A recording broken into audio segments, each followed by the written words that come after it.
کے D A employees union C B A M Q M Pakistan کے وفد Johar division site office میں staff کے ساتھ کامیاب کارنر میٹنگ۔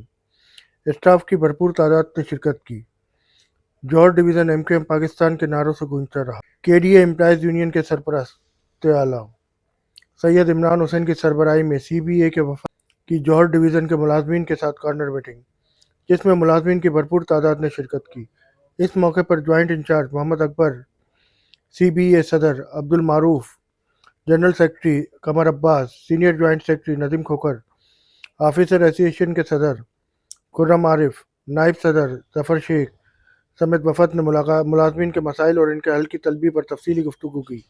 اس موقع پر جوہر ڈویژن کے اسٹاف نے وفد کا پھولوں کی پتیوں سے خیر مقدم کیا اور اپنی بھرپور حمایت کا یقین دلایا۔ اس موقع پر سی بی اے صدر عبد المعروف اور جنرل سیکرٹری قمر عباس کا کہنا تھا کہ مزدور کا چارٹر آف ڈیمانڈ روکنے کے ڈی اے کے مزدور کا معاشی قتل عام ہے۔ صرف تعصب کی بنیاد پر موجودہ سی بی اے کا مزدور دوست چارٹر آف ڈیمانڈ روکا جا رہا ہے، جس کی جتنی بھی مذمت کی جائے کم ہے۔ امپلائیز یونین سی بی اے پہلے سے زیادہ مضبوط اور مستحکم ہے، جس کا اندازہ آنے والے ریفرنڈم میں مخالف یونینز دیکھ لیں گی۔